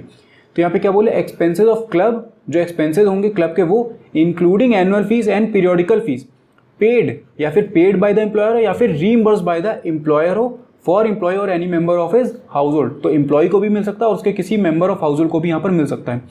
तो इस केस में क्या होगा, value of perquisite is equals to expenditure by the employer, ठीक है, यहाँ पर एम्प्लॉयर होगा, expenditure by the employer minus amount recovered from employee, ठीक है। तो अगर क्लब के एक्सपेंसेस जो है वो इंक्लूडिंग एनुअल फीस और पीरियोडिकल फीस ये अगर पे की गई है बाय द एम्प्लॉयर या फिर रीइंबर्स की गई है बाय द एम्प्लॉयर, तो उस केस में वैल्यू ऑफ परक्यूजिट हो जाएगा एक्सपेंडिचर बाय द एम्प्लॉयर, जितना खर्चा उसने किया है इस एक्सपेंस को पे करने के लिए, माइनस अमाउंट जो रिकवर किया गया है एम्प्लॉय से। इसके बाद नेक्स्ट पॉइंट देखिए, नेक्स्ट पॉइंट में क्या बोले, where the employer has obtained corporate membership. अब देखिए कॉर्पोरेट मेंबरशिप का मतलब है कि कंपनी के नाम से उसने मेंबरशिप ले ली, अब उस कंपनी में जितने भी एम्प्लॉयज काम कर रहे हैं उन एम्प्लॉयज़ को इनिशियल फीस का पेमेंट नहीं करना पड़ता है, मतलब बाकी की जो एक्सपेंसेस होंगे वो उनको पेमेंट करना पड़ेगा और आगे की फीस भी पेमेंट करनी पड़ेगी, लेकिन जो स्टार्टिंग की इनिशियल फीस होती है वो उनको वहाँ पर पेमेंट नहीं करनी है। तो उस केस में वैल्यू ऑफ परक्यूजिट क्या हो जाएगी, value of perquisite shall not include initial fee payment, ठीक है। वैल्यू ऑफ परक्यूजिट का मतलब है कि मान लीजिए कॉर्पोरेट मेंबरशिप के उस पर जो एक पर्टिकुलर एक एम्प्लॉय के ऊपर, क्योंकि टोटल उसने एक कंपनी के ले लिया है, लेकिन अगर हम लोग पर उसमें एम्प्लॉय के हिसाब से निकाले तो एक एम्प्लॉय के केस में जो कॉर्पोरेट मेंबरशिप का एक्सपेंडिचर हुआ एम्प्लॉयर का, वो मान लेते 2,000 रुपये खर्चा हुआ था, ठीक है। इसके बाद ज्वाइन करने के लिए बाकी के जो एक्सपेंसेस होते हैं उनको वहाँ पे शूज़ दिए जा रहे हैं, टॉवल दी जा रही है स्विमिंग करने के लिए या स्विम कॉस्ट्यूम दी जा रही है, तो इन सब में जो टोटल उसका खर्चा हो रहा है एम्प्लॉयर का वो मान लेते हैं कि 6,000 रुपये हुआ है, ठीक है। तो ये 2,000 रुपये तो इनिशियल फीस हो गई ज्वाइनिंग की और 6,000 रुपये जो अदर एक्सपेंसेस हो गए। तो यहाँ पर जो टैक्सेबल परक्यूजिट निकलेगा उसका वो ये 2,000 को इंक्लूड नहीं करेगा, मतलब इनिशियल जो फीस पेमेंट की गई उसको इंक्लूड नहीं करेगा, उसको टैक्स कितने पे देना पड़ेगा, बस 6,000 रुपये पे देना पड़ेगा। तो कॉर्पोरेट मेंबरशिप का एक फ़ायदा ये होता है कि ये एम्प्लॉयर ने स्टार्टिंग में ले लिया जब कंपनी के नाम से, तो इस पर एम्प्लॉय टैक्स नहीं देता, जो भी बाकी के एक्सपेंसेस होंगे उसकी वैल्यू परक्यूजिट निकलेगी, उसी पर उसको टैक्स वहाँ पर देना पड़ेगा। इसके बाद नेक्स्ट पॉइंट देखें, वेयर क्लब फैसिलिटीज़ होली और exclusively used for business purposes, ठीक है। जो क्लब उसने एम्प्लॉयर ने लिया हुआ है क्लब की फैसिलिटी वो बिजनेस पर्पस के लिए लिया है, मतलब वहाँ पे मीटिंग्स होती हैं, उनकी और कोई एक्टिविटीज़ होती हैं, तो अगर बिजनेस पर्पस के लिए लिया गया तो फिर जब भी एक चीज़ का ध्यान रखिएगा, जब भी बिजनेस पर्पस के लिए कोई चीज़ होती है तो वहाँ पर हमेशा वैल्यू नील हो जाती। तो इस केस में भी वैल्यू ऑफ परक्यूजिट क्या हो जाएगी, वैल्यू ऑफ परक्यूजिट यहाँ पर हो जाएगी नील। और दूसरा केस भी देखिए, where employer provides facility of health or sports club to all the employees uniformly, मतलब एम्प्लॉय की जो कंपनी उसमें पॉलिसी है कि सारे एम्प्लॉयज़ को हेल्थ और स्पोर्ट्स क्लब, इसका ध्यान रखिएगा, सिर्फ हेल्थ क्लब और स्पोर्ट्स क्लब इनकी फैसिलिटी सारे एम्प्लॉयज़ को यूनिफॉर्म मिलते उसमें मिलती है, यूनिफॉर्मली मिलती है या फिर समान तरीके से मिलती हैं, तो वहाँ पर ही वैल्यू ऑफ परक्यूजिट नील हो जाएगा। तो ये हम लोगों ने देख लिया कि क्लब एक्सपेंसेस किस तरीके से वैल्यूएशन की जाती है इनकी। इसके बाद आता है यूज़ ऑफ मूवेबल असेट, ठीक है। मूवेबल असेट मतलब कि वैसे असेट जिनको मूव कर सकते हैं, जैसे कंप्यूटर हो गया, प्रिंटर हो गया और कोई अदर असेट हो गए। अब यहाँ पर देखें, यहाँ पर सबसे पहले ये बोल रहे हैं assets other than laptops and computers, क्योंकि लैपटॉप्स और कंप्यूटर्स की जो वैल्यू होती है वो नील कर दी जाती है, ठीक है। इनकी वैल्यूएशन यहाँ पर नील होती है, टैक्स भी परक्यूजिट में हम लोगों ने पढ़ा था। Assets other than laptops and computers provided for the use of the employee or any member of his household, तो कोई एक ऐसा असेट जिसमें कि लैपटॉप और कंप्यूटर को छोड़ करके, ठीक है, लैपटॉप और कंप्यूटर को छोड़ करके कोई एक ऐसा असेट एम्प्लॉय या फिर उसके other member of house hold को दिया गया है उनके यूज़ के लिए, तो उस केस में वैल्यू ऑफ परक्यूजिट क्या होगी, तो वैल्यू ऑफ परक्यूजिट हो जाएगी 10% of the actual cost of such asset. जितनी भी उसकी एक्चुअल कॉस्ट होगी उस एसेट की, उसका 10% हम लोगों को पर एनम निकालना पड़ेगा। तो ये हो जाएगी value of perquisite minus amount recovered from employee. अब एक चीज़ का ध्यान है कि यहाँ पर जो एसेट है वो बिलोंग कर रहा है एम्प्लॉयर से, ठीक है, मतलब एम्प्लॉयर का खुद का वो एसेट है। फ्रिज दे दी, एसी दे दी, कूलर दे दिया, ये सब मूवेबल एसेट में आ गए हम लोगों के, ठीक है, और लैपटॉप और कंप्यूटर को छोड़ करके होंगे। तो इन सब की जितनी ही वैल्यू होगी, जितनी इनकी कॉस्ट होगी, उसका 10% तब लिया जाएगा जब ये एम्प्लॉयर के खुद के हों। लेकिन अगर उसके खुद के नहीं है तो फिर क्या, तब उस केस में उसने रेंट पे लिया होगा, तो जो भी रेंट के चार्जेस होंगे वो आ जाएंगे हमारे वैल्यू ऑफ परक्यूजिट में। तो रेंट और charges paid by the employer minus amount recovered from employee. तो दो केसेस हम लोगों ने देख लिए। एक तो देखिए यहाँ पर अगर एम्प्लॉयर का होगा वो असेट तो 10% पर एनम, ठीक है, एक्चुअल कॉस्ट का उसके, या फिर अगर उसने रेंट पे लिया होगा तो रेंट चार्जेस, बस बात खत्म। लास्ट में देखिए यहाँ पे क्या लिखा है, value shall be nil in case the asset is used for more than 10 years. अगर कोई उसने ऐसा असेट दिया है अपने एम्प्लॉय को जिसकी जो यूज़ है वो 10 साल से ज़्यादा हो चुका है, ठीक है, अगर 10 साल से ज़्यादा यूज़ हो चुका है तो वो असेट आप खुद ही सोचिए कि पूरी तरीके से एग्जॉस्ट हो चुका होगा, खत्म हो चुका होगा, कबाड़ वाला टाइप का दे दिया उसने। तो जब इस तरीके का असेट दिया है तो इस पे वैल्यू क्या निकालेंगे, तो जब भी 10 साल से ज़्यादा यूज़ किए वाले असेट अगर दिए जाते हैं तो वहाँ पर वैल्यू क्या हो जाती है, नील हो जाती है। अब देखिए ये सब पॉइंट आपको ऑब्जेक्टिव क्वेश्चन सॉल्व करने में भी हेल्प करेंगे, और अगर आपका फुल फ्लेजेड क्वेश्चन आता है तो उसमें भी आप इसको यूज़ कर सकते हैं। अभी मैंने जो क्वेश्चन डिस्कस किया है उसमें एक पॉइंट इसका वैल्यू मूवेबल असेट का भी है। इसके बाद बात कर लेते हैं ट्रांसफर ऑफ मूवेबल असेट। अभी देखिए अभी जो हमने बात करी वो यूज़ की, मतलब यहाँ पर ट्रांसफर नहीं किया गया, यहाँ पर यूज़ के लिए दिया गया है। असेट अभी भी एम्प्लॉयर का है, अभी एम्प्लॉय का नहीं हुआ है। लेकिन जब ट्रांसफर की बात की जाती है तो ट्रांसफर में क्या होता है, वो मूवेबल असेट अब एम्प्लॉय को दे दिया गया है, अब वो उसका खुद का हो गया। तो यहाँ पर देखिए क्या लिखा है, employer transfers any movable asset to the employee or any member of his household. तो ट्रांसफर कर देता है किसी अपने एम्प्लॉय को या फिर उसके मेंबर ऑफ हाउस होल्ड को। तो उस केस में देखिए 3 तरीके के एसेट हम लोगों ने बांटे हैं। सबसे पहला है कंप्यूटर्स एंड इलेक्ट्रॉनिक आइटम्स। तो कंप्यूटर्स और इलेक्ट्रॉनिक आइटम में बस आपको इनकी परसेंटेज याद रखनी कि कितना % डेप्रिसिएशन लग रहा है। तो वैल्यू ऑफ परक्यूजिट क्या हो जाएगी, कॉस्ट ऑफ द असेट, जितने का वो असेट है, minus depreciation at the rate of 50% on the basis of WDV, यानी कि written down value method for each completed year the asset is used for, ठीक है, minus amount recovered from employee. Suppose अगर asset 1 lakh रुपए का था, ठीक है, और 50% के हिसाब से अगर आप रिटर्न डाउन वैल्यू मेथड लगा रहे हो तो यहाँ पर पहले साल में कितना हो जाएगा, 50,000, ठीक है, माइनस होकर के आए यहाँ पे 50,000। अब 50,000 का फिर 50%, रिटर्न डाउन वैल्यू मेथड कैसे काम करता है, जो वैल्यू नीचे आती जा रही है उसी का 50% हम लोग निकालते जाएंगे। तो 50,000 का 50% यानी कि 25,000 रुपये। इसके बाद फिर वैल्यू इसकी बचेगी 25,000 रुपये। अब इसमें से माइनस करेंगे 25,000 का 50% यानी कि 12,500 रुपये। तो ये आ जाएगी 12,500 रुपये। अब फिर वही 50%, और ये वैल्यू हम लोग तब तक माइनस करते रहेंगे जब तक कि वो असेट यूज़ किया जा रहा है बाय द एम्प्लॉय, ठीक है। तो आपको क्या करना है, कॉस्ट ऑफ द असेट, जितने का असेट है, minus 50% depreciation on the basis of return down value method. तो मान लीजिए एक ही साल उसने यूज़ किया, 1 लाख का सेट हम लोग को लिया था ना, 1 लाख रुपए का, 1 लाख रुपए minus 50% return down value method के हिसाब से 50,000 रुपये। तो वैल्यू ऑफ परक्यूजिट क्या हो जाएगी, 50,000 रुपये, जो वैल्यू बच गई, ठीक है। इसके बाद अगर अगले साल भी यूज़ करता है तो 50,000 रुपये ये हो गया, माइनस इसमें से 25,000 हम लोगों ने किया था तो ये हो जाएगा 25,000 रुपये, यानी कि इतने पे उसको टैक्स देना पड़ेगा। और इसमें से माइनस आप कर देंगे जो अमाउंट अगर रिकवर किया गया है एम्प्लॉय से। तो ये हो जाता है कंप्यूटर्स और इलेक्ट्रॉनिक का केस। अगर मोटर कार की बात करें, हम लोगों ने एक मोटर कार का वैल्यूएशन सीखा था, ठीक है, उसी केस में मान लीजिए कि अब इस बार मोटर कार ट्रांसफर कर दी जाती है एम्प्लॉय को, तो यहाँ पर क्या हो जाएगा, सेम वही cost of the car minus depreciation at the rate of 20% on the basis of written down value method, ठीक है। तो यहाँ पर 50% था रिटर्न डाउन वैल्यू मेथड पे कंप्यूटर और इलेक्ट्रॉनिक के केस में, यहाँ पर कितना है 20% और रिटर्न डाउन वैल्यू मेथड पे।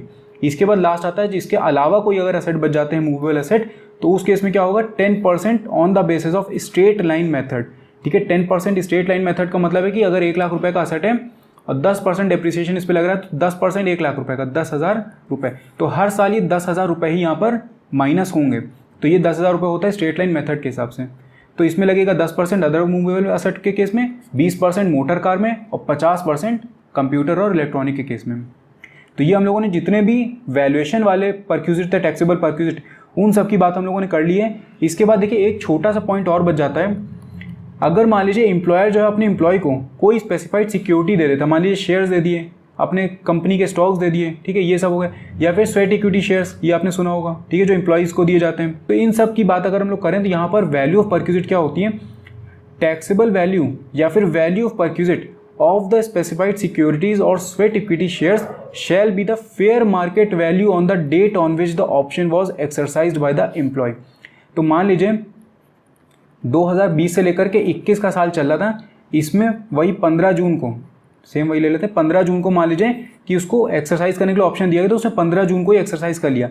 तो इस दिन पे जो एक शेयर की वैल्यू थी, मान लीजिए शेयर्स ट्रांसफर किए, इस एक शेयर की वैल्यू थी 50 रुपये, ठीक है, और एम्प्लॉय को दिए गए मान लीजिए टोटल 100 शेयर्स एम्प्लॉय को दिए गए। एक शेयर की मार्केट वैल्यू जो उस दिन थी 15 जून को वो 50 रुपये थी। तो अब इसकी वैल्यू जो निकलेगी वो होगी उस दिन पे जो उसने एक्सरसाइज किया, यानी कि 50 और मल्टीप्लाइड बाई 100, क्योंकि 100 शेयर मिले थे। तो यहाँ पर इसकी वैल्यू क्या हो जाएगी, 5000 रुपये। ये हो जाएगी वैल्यू ऑफ परक्विजिट, यानी कि इसी पे हम लोगों को टैक्स का पेमेंट करना पड़ेगा। तो ये जितने भी परक्विजिट थे इन सबको मैंने डिटेल में डिस्कस कर लिया। मुझे पता है वीडियो थोड़ा लंबा हो गया वाला, लेकिन सारे के सारे परक्विजिट यहाँ पर कवर हो चुके हैं आपके, ठीक है। जिनका वैल्यूएशन थोड़ा ज़्यादा कॉम्प्लिकेटेड था उनके लिए अलग वीडियो बना दी थी, और ये जितने भी बचे हुए थे ये भी मैंने यहाँ पर कवर करा दिए। अब एक क्वेश्चन हम लोग देख लेते हैं यहाँ पर। देखिए क्वेश्चन में हम लोगों को यहाँ पर दिया गया, Shrimati Sunita is a manager in Delhi cloth mill, ठीक है, Delhi cloth mill Delhi. She receives every month ₹30,000 as basic pay. मतलब ये जो श्रीमती सुनीता थी इनको हर महीने कितनी सैलरी मिल रही है, बेसिक सैलरी इनकी जो बेसिक पे है वो 30,000 रुपये। इसके अलावा इनको अलाउंसेस, डियरनेस अलाउंस, परक्विजिट ये सब मिलेगा। तो 30,000 रुपये इनको बेसिक पे मिल रहा है हर महीने। साथ में देखिए इनको क्या मिल रहा है, 500 रुपये entertainment allowance and 7,000 rupees as dearness allowance, ठीक है। एंटरटेनमेंट अलाउंस, अगर आपको याद हो अलाउंसेस वाला जो वीडियो मैंने आपसे डिस्कस किया था, तो मैंने एंटरटेनमेंट अलाउंस में आपसे कहा था कि ये जो एंटरटेनमेंट अलाउंस जब भी दिया रहता है इसको आप सबसे पहले अपनी टैक्सेबल सैलरी में ऐड कर देते हो, ठीक है। इसके बाद एक डिडक्शन मिलता है, ठीक है। डिडक्शन अब कितना मिलता है वो आप मुझे कमेंट में बताइएगा। ये डिडक्शन किसको मिलता है, गवर्नमेंट एम्प्लॉयज़ को मिलता है। अगर ये गवर्नमेंट एम्प्लॉय नहीं है तो इनको कोई भी डिडक्शन यहाँ पर नहीं मिलेगा। मतलब पूरा पूरा जो एंटरटेनमेंट का अलाउंस इनको मिला है वो पूरा टैक्सेबल हो जाएगा। लेकिन अगर गवर्नमेंट एम्प्लॉय है तो कुछ वहाँ पर एग्जेम्पशन हो जाती है। तो कमेंट करके आप मुझे बताइएगा यहाँ पर कि कितनी एग्जेम्पशन होती है एंटरटेनमेंट अलाउंस की।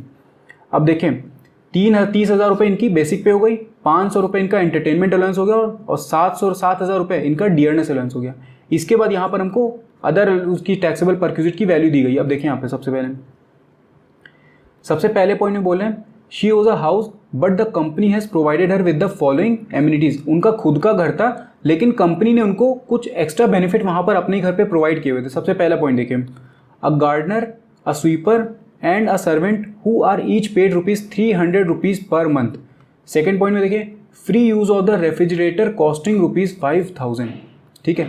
अब एक एक करके हम लोग स्टार्ट करते हैं। सबसे पहले यहाँ पर हम लोगों को टैक्सेबल सैलरी निकालनी है, ठीक है। यहाँ पर देखिए लास्ट में क्या बोल रहे हैं, calculate her taxable salary for the assessment year 2022 to 23। कोई भी असेसमेंट ईयर हम लोगों को टैक्सेबल सैलरी जो निकालनी है वो बेसिक तरीके से निकालनी। देखिए सबसे पहले आप यहाँ पर क्या ऐड करेंगे, बेसिक जो पे थी उनकी, बेसिक पे कितनी थी उनकी, बेसिक पे उनकी थी 30,000 रुपये पर मंथ।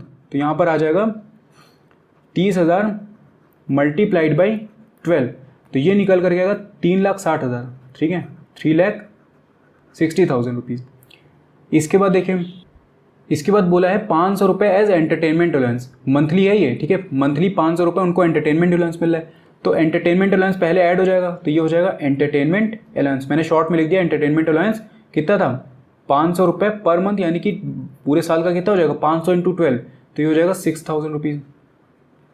इसके बाद देखिए डियरनेस अलाउंस, इसके बाद ये डियरनेस अलाउंस 7,000 रुपये, 7,000 रुपये महीने का है, तो ये कितना हो जाएगा, डियरनेस अलाउंस 7,000 मल्टीप्लाइड बाई 12, तो ये हो जाएगा 7 × 12, तो ये हो जाएगा 84,000, ठीक है, 84,000। तो बेसिक पे हो गया 3,60,000, एंटरटेनमेंट अलाउंस हो गया 6,000, डियरनेस अलाउंस हो गया 84,000। अब इसके बाद हम लोग बाकी के पॉइंट्स पे आते हैं। देखिए यहाँ पर सबसे पहले पॉइंट में देखिए, she was a house but company is provided following amenities. तो गार्डनर, स्वीपर और सर्वेंट, 3 लोग इनको दिए गए, एक गार्डनर दिए गए, एक स्वीपर दिए गए, सर्वेंट दिया गया। इन तीनों की सैलरी जो है वो 300 रुपये पर मंथ है। तो देखिए क्या करेंगे आप, यहाँ पर सबसे पहले मैं शॉर्ट में लिख दे रहा हूँ, गार्डनर, स्वीपर और एक और क्या दिया था, सर्वेंट, ठीक, गार्डनर, स्वीपर एंड सर्वेंट। तो ये 300 रुपये इन तीनों के होंगे, ठीक है, 300 × 3, क्योंकि 3 लोगों को मिलना है ना, 300 इंटू 3 ये हो गया। इसके बाद ये 1 महीने का है तो इसको हमको क्या करना पड़ेगा, 12 से मल्टीप्लाई, यानी कि 300 इंटू 3 यानी कि 900, 900 मल्टीप्लाइड बाई 12, तो 900 मल्टीप्लाइड बाई जब 12 करेंगे तो कितना आ जाएगा, 10,800 रुपये। ठीक है, ये हो जाएगा 10,800 रुपये। इसके बाद देखिए, इसके बाद नेक्स्ट पॉइंट में क्या बोल रहे हैं, free use of the refrigerator costing ₹5,000। अब देखिए रेफ्रिजरेटर जो होता है वो किस में आता है, रेफ्रिजरेटर हो गया, ठीक है, फ्रिज हो गया, एसी हो गया, कूलर हो गया, पंखा हो गया, ये सब मूवेबल एसेट में आते हैं। रेफ्रिजरेटर दिया गया 5,000 रुपये इसकी कॉस्ट थी। तो यहाँ पर देखिए मैंने आपसे जब इसकी बात करी थी यूज़ ऑफ मूवेबल एसेट में, तो यहाँ पर मूवेबल यूज़ की बात जब करते हैं तो वहाँ पर 10% आ जाती है वैल्यू। ठीक है, अगर एम्प्लॉयर का खुद का है, लेकिन अगर रेंट पे लेकर के दिया तो रेंट का आ जाएगा। अब यहाँ पर आपसे कुछ बोला नहीं गया कि 10 साल है, 10 साल से कम है, ज़्यादा है, जब भी अगर नील करना होगा तो वहाँ पर वो बोल देंगे कि asset is use for more than 10 years, तो उस केस में आप नील कर देंगे। लेकिन यहाँ पर दिया गया कि रेफ्रिजरेटर जो है वो 10,000 ये यूज़ के लिए दिया गया और 5,000 रुपये इसकी एक्चुअल कॉस्ट है। तो अब 5,000 रुपये अगर इसकी एक्चुअल कॉस्ट है तो आपको वैल्यू ऑफ परक्यूट क्या हो जाएगी, रेफ्रिजरेटर का आप केस लिखेंगे यहाँ पर 10% ऑफ ₹5,000, तो ये कितना हो जाएगा, 500 रुपये। इसके बाद देखें, इसके बाद बी पॉइंट में हमसे बोला जाए the following obligations of her were paid by the company. ठीक है, ये बाकी के जितने पेमेंट है एम्प्लॉयर ने किया है उसकी तरफ से, एम्प्लॉय की तरफ से। पहला पॉइंट इसे बोलना है gas, electricity and water bills amounting to ₹2,000। तो गैस का खर्चा, इलेक्ट्रिसिटी और वाटर बिल्स ये सब या तो पेड हो या फिर रीइंबर्स्ड हो। ठीक है, अब यहाँ पर एम्प्लॉयर ने पे कर दिया तो जितना पे किया है वो minus amount recovered from employ, कोई अमाउंट रिकवर नहीं किया है, तो यानी कि पूरा का पूरा क्या हो जाएगा, टैक्सेबल हो जाएगा। तो ये हो जाएगा गैस, इलेक्ट्रिसिटी और वाटर, तो टोटल अमाउंट आप यहाँ पे लिख देंगे 2,000 रुपये। ठीक है, ये हो जाएगा टोटल 2,000 रुपये इस चीज़ का। इसके बाद देखिए नेक्स्ट पॉइंट में, annual membership fee of a rotary club ₹2400। तो यहाँ पर हम लोगों ने जब क्लब की बात करी थी तो क्या था, ये देखें, अगर कॉर्पोरेट मेंबरशिप है तो वहाँ पर अलग चीज़ होगी, इनिशियल फीस पेमेंट हट जाएगा, लेकिन यहाँ पर हम लोगों का क्या है, नॉर्मल वैल्यू है।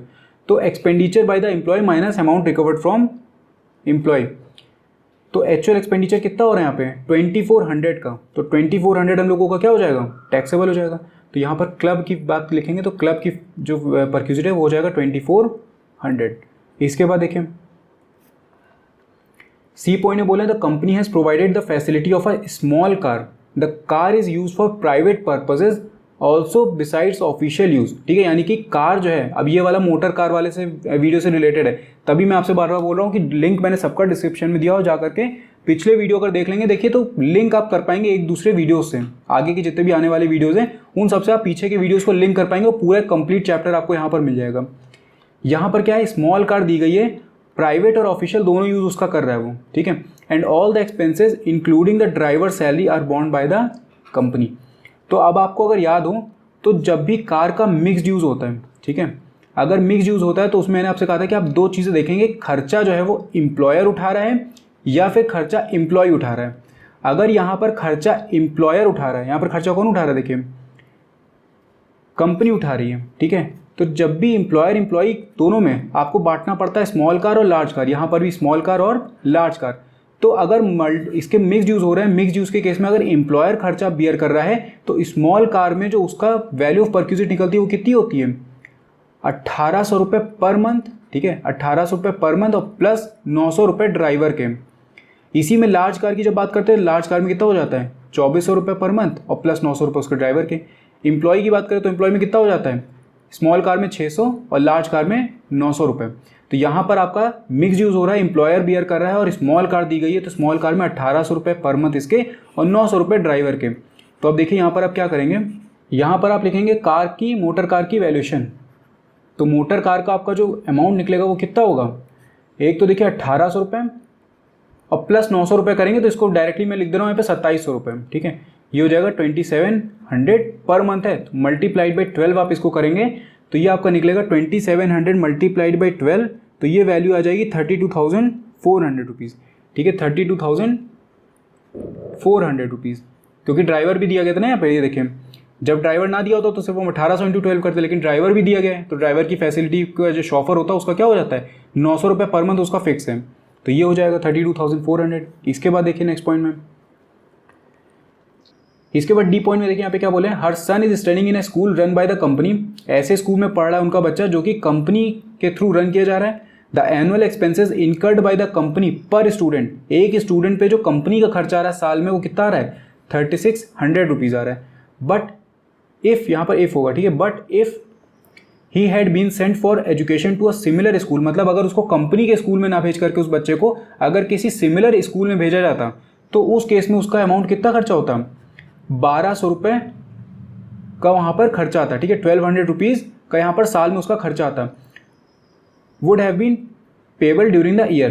तो देखिए यहाँ पर क्या बोल रहे हैं, यहाँ पर बोल रहे हैं कि कंपनी के थ्रू एक स्कूल रन किया जा रहा है, उसी स्कूल में उनका जो सन है, सुनीता जी का जो सन है वो वहाँ पर पढ़ रहा है। कंपनी का जो खर्चा हो रहा है इस स्कूल में एक बच्चे पे साल में, एक बच्चे पे यहाँ पर साल में जो उसका खर्चा हो रहा है कंपनी का वो कितना हो रहा है, 3600 हो रहा है। अगर आप इसका मंथली निकालोगे तो कितना निकलेगा, इसको डिवाइडेड बाई 12 कर दें तो 12 से अगर आप इसको डिवाइड करेंगे तो 12 3 36, यानी कि 300 रुपये पर मंथ पर चाइल्ड, ठीक है, 300 रुपये पर मंथ पर चाइल्ड यहाँ पर कंपनी का खर्चा आ रहा है। But if he had been sent for education to a similar school, लेकिन अगर इसी बच्चे को किसी सिमिलर स्कूल में भेजा जाता पढ़ने के लिए तो वहाँ पर इसका जो खर्चा होता वो कितना होता, 1200 रुपये पर मंथ पर, देखिए 1200 रुपये पूरे साल का है, ठीक है, 1200 रुपये पूरे साल का है। तो अगर इसको आप मंथली निकालोगे तो कितना हो जाएगा, डिवाइडेड बाई 12, यानी कि कितना निकल के आएगा, 100 रुपये। अब लेकिन इसका वो देखिए क्रक्स देखिए क्या है, आपसे मैंने कहा था कि अगर कॉस्ट ऑफ एजुकेशन कंपनी की कितनी आ रही, 300 रुपये आ रही। अगर कॉस्ट ऑफ एजुकेशन 1000 रुपये से कम होती है, 1000 रुपये पर मंथ पर चाइल्ड से अगर कम होती है तो वहाँ पर वैल्यू ऑफ परक्यूजिट क्या हो जाता है, नील हो जाता है। लेकिन अगर cost of education per month पर चाइल्ड अगर कंपनी का 300 रुपये मतलब 1000 रुपये से ज़्यादा अगर लग रहा है तो उस केस में क्या होता है, यहाँ पर cost of education in a similar school होता है, ठीक है। लेकिन यहाँ पर क्योंकि 300 रुपये पर मंथ आ रहा है तो इसीलिए क्या हो जाएगा, यहाँ पर वैल्यू जो है परक्यूजिट की वो नील हो जाएगी। तो यहाँ पर हम लोग एजुकेशन के उसमें जो एजुकेशन फैसिलिटी दी गई है उसमें वैल्यू क्या हो जाएगी, नील हो जाएगी। इसी में मान लीजिए कि अगर एक और केस में आपसे डिस्कस कर ले रहा हूँ, अगर मान लीजिए कंपनी का जो महीने का खर्चा हो रहा है, सपोज अगर कंपनी का महीने का खर्चा दिया होता है ये क्योंकि साल का दिया हुआ है, ठीक है, द एनुअल एक्सपेंसेस दिए। अगर ये मान लीजिए मंथली एक्सपेंसेस होते हैं, यहाँ पे अगर ये मंथली एक्सपेंसेस होते 3600 रुपीज़, अब क्योंकि देखिए 1000 रुपये से ज़्यादा निकल गई है, मंथली एक्सपेंस कितना है, हम लोगों ने कहा था कि 1000 पर मंथ पर चाइल्ड से अगर कम है तो फिर नील होगी, लेकिन 1000 रुपीज़ पर मंथ पर चाइल्ड से अगर एक्सीड करती है यानी कि 3600 अगर है तो उस केस में आप देखेंगे cost of education in a similar school. अब ये भी 1200 रुपये भी मान लीजिए कि मंथली आपका दिया हुआ है, ठीक है, 1200 रुपये मंथली। तो अगर कंपनी का 3600 रुपीज़ लग रहा है पर मंथ तो उस केस में फिर अब हम जंप करेंगे अपने सिमिलर स्कूल वाली कंडीशन पे, तो अब इसकी वैल्यू ऑफ परक्यूजिट क्या निकलेगी, 1200 रुपये पर मंथ, ठीक है, पर मंथ पर चाइल्ड। तो 1200 रुपये पर मंथ अगर है तो साल का कितना हो जाएगा, साल का हो जाएगा 1200 इंटू 12 यानी कि 14,400 रुपीज़। तब उस केस में आप यहाँ पर नील की जगह पे लिखेंगे 14,400 रुपीज़ और माइनस अगर कोई अमाउंट रिकवर किया गया तो वो, लेकिन क्योंकि 1000 रुपीज़ से कम थी तो यहाँ पर हम लोगों ने उसको नील कर दिया। इसके बाद ई पॉइंट देखिए, ई पॉइंट में यहाँ पे क्या बोले, she proceeded on 1 month leave to Shimla by car where she stayed in a holiday home maintained by the company, ठीक है, कंपनी मेंटेन कर रही है इसको। The value of such perquisite is 6000 rupees. तो यहाँ पर क्या है, value of such perquisite is 6000 rupees और ये गई है 1 मंथ की सैलरी पे, उसके 1 मंथ की लीव पे गई है शिमला में बाई कार, और वहाँ पे जो हॉलीडे होम में रुकी हैं वो हॉलीडे होम कौन मेंटेन कर रहा है, एक तरीके से समझे फार्म हाउस, तो वो फार्म हाउस कौन मेंटेन कर रहा है, कंपनी मेंटेन कर रही है। तो यहाँ पर वैल्यू क्या हो जाएगी इसकी, टैक्सेबल वैल्यू कितनी हो जाएगी, 6000 रुपये। तो हॉलीडे होम की अगर मैं लिखूँ हॉलीडे होम की तो यहाँ पर वैल्यू कितनी हो जाएगी, ये हो जाएगी 6000 रुपये, ठीक है, ये हो जाएगी 6000 रुपये। अब देखिए यहाँ पर आप कहेंगे कि ये जैसे हम लोगों ने हॉलीडे होम की जब बात करी थी यहाँ पर ये, तो यहाँ देखिए सबसे पहले अगर आप कहेंगे कि वैल्यू ऑफ परक्यूजिट यहाँ पर नील होनी चाहिए, कि मान लीजिए अगर फैसिलिटी जो है वो maintain by employer and provided to all the employees uniformly हो, तो हमेशा इस चीज़ का ध्यान रखिएगा जब भी इस तरीके की कंडीशन होती है तो क्वेश्चन आपको हमेशा स्पेसिफिकली मेंशन करके देगा कि एम्प्लॉयर जो है वो प्रोवाइड कर रहा है सारे एम्प्लॉयज़ को यूनिफॉर्मली वो सर्विस और वही वो सर्विस मेंटेन कर रहा है, तो उस केस में नील हो जाएगी। लेकिन यहाँ पर क्या है, हम जब भी अगर स्पेसिफिकली मेंशन नहीं किया, एक जनरल सेंस में उन्होंने लिख दिया है, तो फिर हम लोग हमेशा उसको टैक्सेबल वाली वैल्यू मानेंगे। मतलब यहाँ पर क्या हो जाएगा, if facilities maintained by the employee, क्योंकि एम्प्लॉयर मेंटेन कर रहा है उसको, but not provided to all the employees uniformly. तो अगर आपको क्वेश्चन में कुछ मेंशन नहीं है तो फिर आप ये वाला केस लेंगे, लेकिन अगर आपको मेंशन करके दे दिया जाता है कि यूनिफॉर्मली दिया जाए तब फिर आप उसको ये वाला केस एप्लीकेबल करेंगे। तो यहाँ पर देखिए जितना भी खर्चा हो रहा है उसका वो पूरा का पूरा खर्चा जो है वो टैक्सेबल हो जाएगा। तो 6,000 रुपये का ये फैसिलिटी की उन्होंने वैल्यू निकाल के दी कि value of such facility is 6,000 rupees. तो यहाँ पर 6,000 रुपये पूरा का पूरा इसीलिए हमने टैक्सेबल कर दिया है। इसके बाद लास्ट पॉइंट में देखिए क्या बोल रहे हैं, the company propose to allot her 100 shares at ₹100 each. ठीक है, the fair market value per share on the date on which such option was exercise by the employee was ₹250।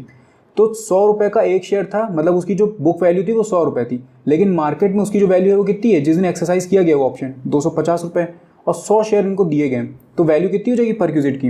ये देखिए यहाँ पर आप लिखेंगे शेयर्स, ठीक है, आप उसको पूरा पूरा लिख जाएगा, मैं शॉर्ट में लिख देना उसको। ये हो जाएगा 100 मल्टीप्लाइड बाई कितना 250 रुपीज़, तो ये हो जाएगा 25,000। ठीक है, और ये 36,000, ये 3,60,000 प्लस 6,000, उसके बाद फिर ये 84,000, उसके बाद ये 10,800, उसके बाद फिर ये 500, 2,000, 2,400, 32,400, नील को ऐसे ही छोड़ दीजिए, उसके बाद ये 6,000 और ये 25,000। तो जब इनको आप पूरा का पूरा ऐड करेंगे तो आपको जो यहाँ पर वैल्यू मिलेगी वो होगी 5,29,000। ये मैंने पहले कैलकुलेट करके रखा है 5,29,100, सॉरी, ठीक है, 5,29,100। तो ये हो गया 5,29,100 रुपये। अब ये उसकी हो गई एक तरीके से आप कह जाइए ग्रॉस सैलरी। अब ग्रॉस सैलरी में हम लोग क्या करते हैं, डिडक्शन लेस करते हैं कि नहीं करते हैं। तो ग्रॉस सैलरी यहाँ पर आ गई 5,29,100 रुपीज़ माइनस कितना था स्टैंडर्ड डिडक्शन 50,000 रुपये का विदाउट एनी कंडीशन। तो ये कितना हो जाएगा, इसको जब आप माइनस करेंगे तो ये होगा 4,79,100 रुपीज़। अब देखिए एंटरटेनमेंट अलाउंस जो हमने ऐड किया था ये वाला, ये एग्जाम यहाँ पर इसकी भी डिडक्शन मिल जाती अगर ये गवर्नमेंट एम्प्लॉय होती, लेकिन क्योंकि ये गवर्नमेंट एम्प्लॉय नहीं है यहाँ पे तो इसीलिए पूरा का पूरा टैक्सेबल होगा। तो ये जो सैलरी इनकी निकली है ये इनकी क्या हो जाएगी, टैक्सेबल सैलरी हो जाएगी। इस पर इनको यहाँ पर टैक्स का पेमेंट करना पड़ेगा। तो ये हम लोगों ने पूरे जितने भी बचे हुए टैक्सेबल परक्यूजिट थे ये सारे हम लोगों ने कवर कर लिए। वीडियो थोड़ा सा लंबा हो गया, लेकिन आप इसको अगर पूरा कंप्लीट कर लेंगे तो आपको बुक में देखने की जरूरत दोबारा नहीं पड़ेगी। कोई भी तरीके का आपका डाउट होता है इस वीडियो से रिलेटेड आप मुझसे कमेंट करके पूछ सकते हैं। और अगर वीडियो पसंद आया हो तो उसको लाइक करना मत भूलिएगा, साथ में चैनल को सब्सक्राइब जरूर कर दीजिएगा। मैं मिलता हूँ फिर आपसे नेक्स्ट वीडियो में। Thank you.